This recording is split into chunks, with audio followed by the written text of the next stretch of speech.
Hey, attention all realtors, congratulations, you're in contract with a buyer on a home. However, you got that horrible elusive phone call that we never want to hear saying that they want to cancel. We're going to go over the do's and don'ts of what you need to do to properly cancel an executed contract right after this.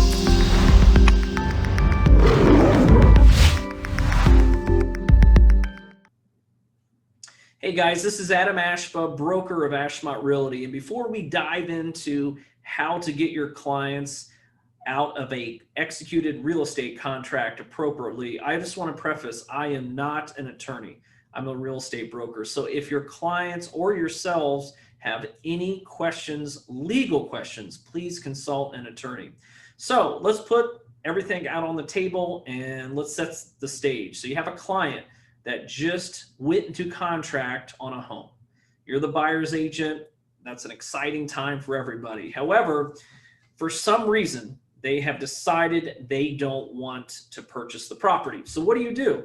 Well, in all real estate contracts, unfortunately for the seller, there are so many contingencies that are boilerplate printed into the contract that basically allows people to get out of contracts. What I mean by that is there's things such as if the buyer doesn't approve the inspection after they complete an inspection, if the buyer does not approve, get approved for financing is another big one. Those are two big issues.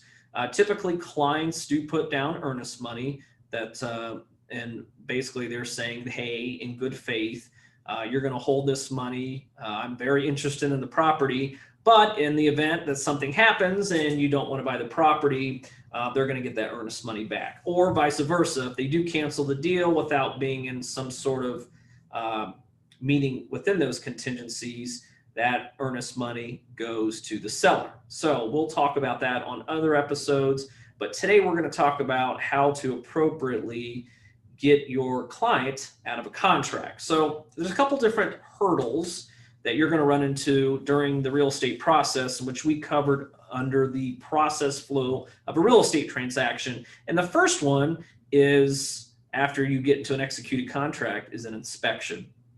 Within your inspection, you have what's called an inspection period, in which a client has the right to have an inspector come out, take a second look at the house to see if there's any issues.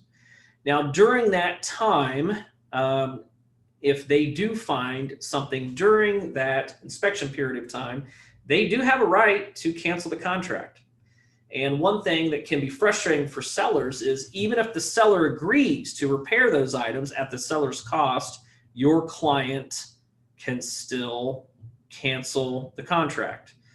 So, for example, most contracts that are written gives the buyer about a 2-week period of time to do due diligence in getting a property inspected appropriately. So if your client gets into contract on a property, goes out to the house, looks at the house a second time, and decides they don't want to buy it for whatever reason, it could be the fact that they don't like the color of carpet.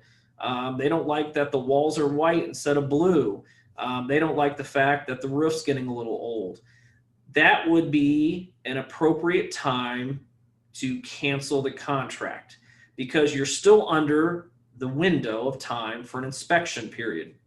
What you would do is you would write a cancellation request to the seller, which both parties need to sign, and basically stating that we're going to cancel due to inspection. Now, once you get past that 2-week period of time, then you're in a situation, if your client wants to cancel, you get into gray, murky waters from there. That's when you might need to consult with an attorney. Really, the second contingency that we run into all the time in the real estate process is the buyer's financing. There are a lot of times, especially 10, 15 years ago, when they used to have subprime lending, where your buyer would get approved for a loan, go in to get their loan just to find out instead of a 5% rate, they were getting a subprime loan for 10. Even though they were approved for a loan, it wasn't buyer approval. So the buyer didn't approve of what the type of lending that they were being forced into, so to speak. So what was happening was buyers then at that time, if they didn't get the type of loan that they thought they were getting, even though it's near the last minute or the 11th hour, so to speak, on a contract, that they were able to cancel. So now, unfortunately, we don't have subprime lending as much as we did, but that is another common issue. If a buyer does not get the type of an approved financing that they were wanting, it could be the lender's fault.